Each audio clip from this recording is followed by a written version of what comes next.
I got the cash in the bags. I want to say to my baby and your daddy, this whole family love you so much. And you guys have got to be strong. I just feel in my heart that you're okay. 대중을 향해 가슴 절절한 호소를 하고 있는 이 젊은 여성의 이름은 수잔 스미스입니다. 1994년 10월 25일 그녀의 아들 마이클과 알렉산더가 정체 모르는 남자에게 납치됩니다. 평온했던 가정에 엄청난 비극이 닥치고 수잔과 가족은 절망에 빠집니다. 이 사건이 언론에 알려지면서 미국 전역에 큰 충격을 주었습니다. 경찰은 대대적 수사를 벌이고 사건을 파헤칠수록 커지는 의혹, 모든 증거는 예상치 못한 의외의 인물을 가리킵니다. 과연 진실은 무엇일까요? 1971년 9월 26일 미국 사우스캐롤라이나 유니온 약 8,000명밖에 살지 않는 작고 조용한 도시에 오늘 사건의 주인공 수잔이 태어납니다. 수잔이 5살이 되던 해 그녀의 어머니는 가난한 생활에 지쳐 아버지와 이혼하고 부유한 사업가 베벌리 러셀과 재혼합니다. 1년 후 수잔의 생부는 안타깝게도 스스로 생을 마감합니다. 수잔은 어머니, 의붓아버지와 함께 살게 됩니다. 고등학생이 된 그녀는 미국에서 우수 학생들의 단체인 아너 소사이어티 멤버로 활동합니다. 활발하고 열정적이며 얼굴까지 예쁜 그녀는 인기가 아주 많았습니다. 고등학교를 졸업한 수잔은 사우스캐롤라이나 대학교 유니온에 들어가 공부를 계속합니다. 그녀는 데이비드 스미스를 만나 사랑에 빠집니다. 1991년 3월 20살이 된 수잔은 데이비드와 결혼해 같은 해 첫째 아들 마이클을 낳습니다. 그리고 2년 뒤 둘째 아들 알렉산더를 낳습니다. 사랑하는 남편, 귀여운 두 아들 덕분에 그녀는 매일매일이 너무 행복했습니다. 하지만 너무 어린 나이에 결혼한 탓일까요? 그녀의 행복은 그리 오래가지 않았습니다. 1994년 10월 잦은 다툼으로 서로에게 지친 수잔과 데이비드는 결국 별거를 결심합니다. 이때 첫째 아들 마이클은 겨우 3살, 둘째 아들 알렉산더는 14개월밖에 되지 않았습니다. 데이비드와 떨어져 지내는 동안 수잔은 새로운 남자친구를 만나기 위해 노력합니다. 그리고 얼마 지나지 않아 그녀는 자신의 이상형을 만납니다. 유니온에서 꽤 규모가 큰 칸소라는 회사에 다니는 남성으로 그 회사 임원의 아들 톰이었습니다. 두 사람은 사랑에 빠졌고 곧 연인이 됩니다. 수잔은 금수저 톰이 너무 좋았습니다. 그녀는 톰을 기필코 자기 것으로 만들고 말겠다며 투지를 불태웁니다. 1994년 10월 25일 화요일 오후 3시 30분경 부자인 톰과 결혼하고 말 거라는 수잔의 생각과는 달리 톰은 그녀와의 만남을 가볍게 생각하고 있었습니다. 집착이 되어버린 수잔의 행동에 부담을 느낀 톰은 그녀에게 이별을 고합니다. 엎친 데 덮친 격으로 23살의 수잔은 회사에서도 잘리게 됩니다. 그녀는 모든 것을 다 잃은 것만 같았습니다.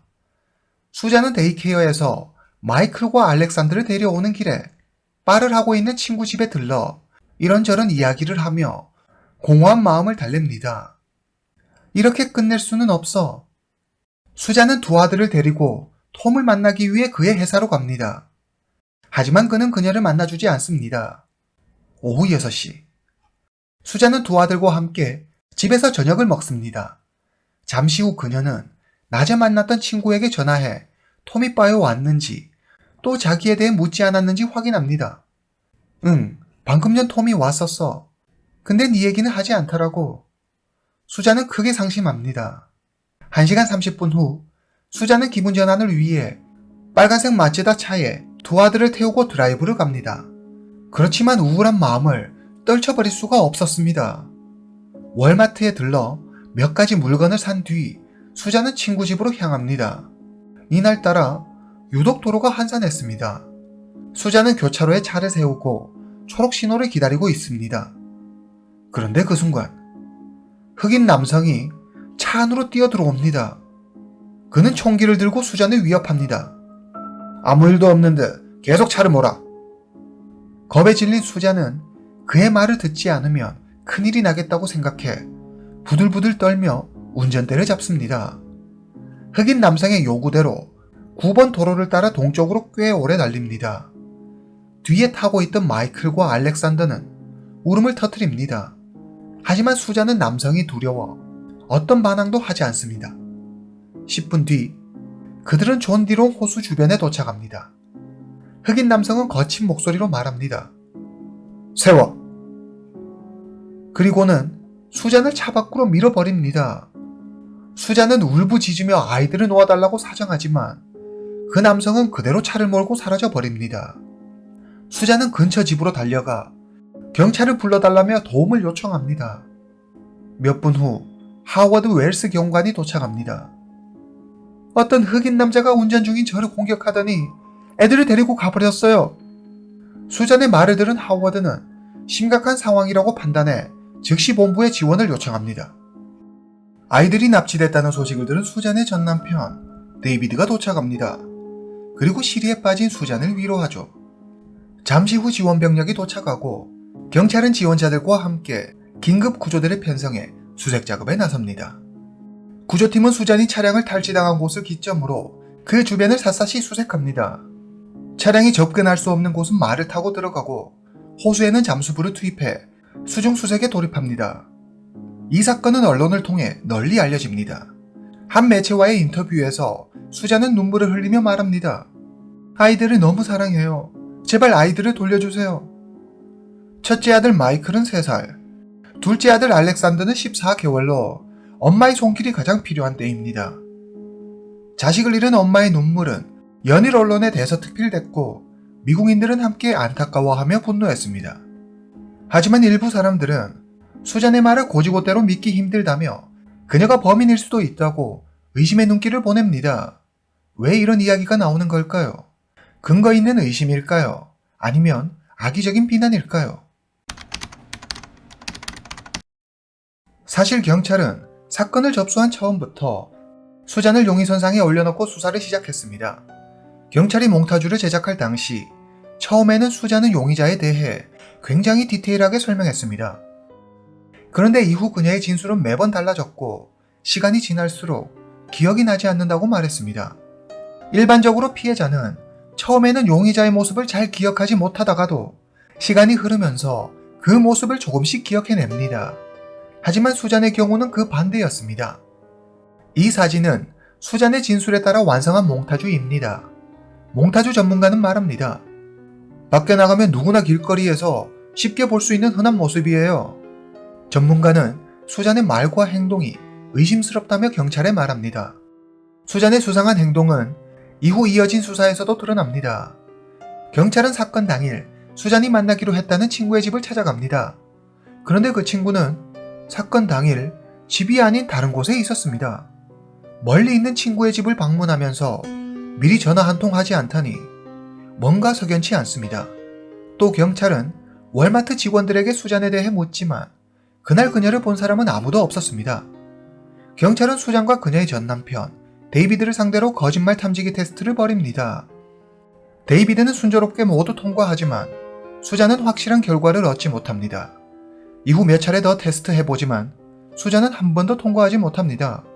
그리고 수잔은 친구 집에 가던 중 교차로에서 차를 세우고 초록 신호를 기다리다 흑인 남성의 공격을 받았다고 했습니다. 그리고 당시 교차로 주변에는 차들이 없어 목격자 또한 없었다고 했죠. 그러나 수잔의 해당 진술에는 결정적인 허점이 있었습니다. 경찰 조사 결과 해당 교차로의 신호등은 반대편에서 차가 올 때만 빨간 신호로 바뀝니다. 즉, 수잔이 초록 신호를 받기 위해 차를 멈췄다면 분명 반대편에서 오는 차가 있었을 것입니다. 그러나 수잔은 주변에 차가 한 대도 없었다고 했습니다. 그러면 그녀가 교차로에서 차를 멈추고 있어야 할 이유가 없습니다. 경찰은 수잔 스미스를 가장 강력한 용의자로 지목하고 그녀를 압박하기 시작합니다. 1994년 11월 3일 수잔의 두 아이가 사라진 지 9일이 흘렀습니다. 갈수록 커지는 사람들의 관심, 공개적인 경찰 수사, 점점 수사망이 좁혀오자 심리적 부담감을 이기지 못한 수잔은 결국 사건 진실을 스스로 털어놓습니다. 그리고 밝혀진 진실에 충격 그 자체였습니다. 수잔이 말한 그 흑인 남성은 세상에 존재하지 않는 수잔이 만든 가상의 인물이었습니다. 수잔은 자신의 차와 아이들 모두 존디롱 호수에 잠들어 있다고 했습니다. 경찰은 바로 잠수부를 투입해 호수 속을 수색한 결과 육지에서 37m 정도 떨어진 곳에서 빨간색 마츠다 차량을 발견합니다. 확인해보니 수잔의 차가 맞았습니다. 훗날 잠수부는 그때 일을 이렇게 회상합니다. 호수 속에서 차량을 발견한 후 가까이 가보니 창문 안으로 어슴풀에 조그만 두 손이 보였어요. 저를 향해 살려달라며 손을 흔드는 것 같았죠. 2페이지가 넘는 수잔의 진술서에 따르면 당시 수잔은 회사에서 해고당한 상태에서 남자친구 톰에게 이별 통보를 받고 경제적으로도 심리적으로도 매우 힘든 상황이었습니다. 힘든 생활에 지친 수잔은 이 고통을 끝내고 싶었죠. 그래서 아이들과 함께 목숨을 끊기로 결심합니다. 10월 25일 사건 당일 수잔은 아이들을 차에 태워 존디롱 호수로 갑니다. 그리고 호수를 향해 천천히 차를 몰죠. 마이클과 알렉산더는 뒷좌석에서 조용히 잠을 자고 있습니다. 호수 속으로 빠지려는 순간 덜컥 겁이 난 수잔은 본능적으로 차 밖으로 뛰어내립니다. 뒤늦게 정신을 차린 그녀는 아이들을 살리고 싶었지만 이미 때는 늦었습니다. 차는 이미 호수에 빠진 뒤였습니다. 그래서 어쩔 수 없이 그녀 혼자만 살아남게 된 것이라고 했습니다. 경찰은 수잔의 진술에 코웃음을 칩니다. 그들은 수잔의 말을 믿지 않았습니다. 이후 밝혀진 사실에 의하면 수잔은 남자친구 톰과의 관계를 개선하고 싶어 일부러 차를 호수로 빠뜨리고 아이들을 숨지게 한 것이었습니다. 수잔은 톰이 아이가 있는 자신을 부담스러워해 헤어졌다고 생각해 아이들만 없어지면 다시 남자친구와 시작할 수 있다고 믿었습니다. 사건의 진실이 알려지자 대중은 크게 분노합니다. 일부 인권단체는 자기가 지은 죄를 흑인 남성들에게 전가하려 했다며 수잔을 비난했습니다.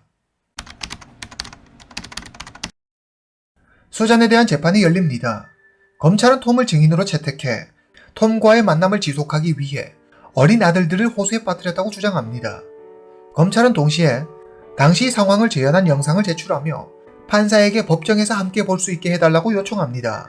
차량 뒷좌석에 카메라를 설치한 채 차량이 호수에 빠지는 순간을 촬영한 영상이었습니다. 수잔의 변호사는 배심원단에게 잘못된 정보를 줄 수 있다며 이의를 제기하지만 판사는 이를 기각합니다. 영상이 멈추자 법정 안의 사람들은 모두 침묵했습니다. 마치 두 어린아이들의 고통을 직접 느끼기라도 한 듯 말이죠. 차량이 호수에 완전히 빠지는 데에는 약 6분의 시간이 걸렸습니다. 차가 호수에 빠지는 동안 수잔은 차를 보며 무슨 생각을 했을까요? 그녀가 그때라도 마음을 고쳐먹고 아이들을 구하려 했다면 6분은 아이들을 구할 수 있는 시간이 아니었을까요? 수잔의 전남편 데이비드는 비통한 얼굴로 눈물을 흘리며 두 아이의 영혼을 위해 기도합니다. 수잔의 변호사 데이비드 브럭은 수잔에게 절대 법정 최고형을 받게 해서는 안 된다고 말합니다. 이유인즉슨 그녀가 살아 자기 잘못을 반성하고 고통을 받아야 한다는 이유에서였습니다. 하지만 배심원단의 생각은 달랐습니다. 그들은 수잔에게 사형이 내려져야 된다고 생각합니다. 그러나 이후 드러난 사실로 인해 사건은 새로운 전환점을 맞게 됩니다. 수잔의 친아버지는 그녀가 5살 때 스스로 목숨을 끊었습니다. 이후 그녀는 가족의 따뜻함을 경험하지 못합니다. 15살이 되던 해 수잔은 양아버지에게 몹쓸 짓을 당합니다. 그녀는 어머니 린다와 주변 어른들에게 도움을 요청하지만 어느 누구도 그녀를 도와주지 않았습니다. 그녀의 어머니조차 말이죠. 그녀는 계속되는 양아버지의 악마와 같은 행동에 노출되었고 그의 손길을 벗어날 수 없었습니다. 양아버지 베벌리 러셀 역시 이 사실을 인정했습니다. 수잔은 어려서부터 우울증에 시달렸고 스스로 목숨을 끊으려 시도한 적도 있었습니다. 정신과 전문의는 수잔을 의존성 성격장애라고 진단합니다. 수잔의 친구들은 법정에서 그녀의 불우한 성장 과정에 대해 증언합니다. 이때부터 배심원단의 기류가 바뀌고 수잔에 대한 동전 여론이 일기 시작합니다. 2시간 반 동안의 열띤 토론 끝에 법원은 수잔 스미스에게 무기징역을 선고합니다. 수잔은 교도소에 수감된 이후 여러 차례 규정을 위반하는 등 말썽을 부려 사람들의 관심을 받게 됩니다. 그녀는 교도소에서 5회 이상 경고를 받아 면회나 전화통화를 할 수 있는 기회를 박탈당하기도 합니다. 또 2000년에는 50세의 교도관과 관계를 가진 사실이 발각돼 해당 교도관은 3개월 동안 교도소에 수감됩니다. 이듬해에도 수잔은 교도소장과 관계를 갖다 들켜 해당 교도소장은 집행유예 5년을 선고받습니다. 수잔의 이런 기행은 어쩌면 2024년 가석방이 될 수도 있다는 소식을 접한 뒤 멈추게 됩니다. 사우스캐롤라이나주 법에 의하면 수잔은 최소 30년을 복역한 뒤인 2024년 11월 가석방 자격을 얻게 됩니다. 이 사실을 알게 된 수잔은 완전히 태도를 바꿔 다른 사람이 됩니다. 최근 언론에 따르면 그녀는 자신이 저지른 행동에 대해 죄책감을 느끼고 매년 크리스마스가 되면 두 아들이 그리워하며 눈물을 흘린다고 합니다. 수잔은 정말 자신이 지은 죄를 후회하며 반성하는 걸까요? 아니면 그저 사회로 나오기 위해 연기를 하고 있는 걸까요? 여러분들의 생각은 어떻습니까? 오늘 이야기는 여기까지입니다. 다음 시간에 뵙겠습니다.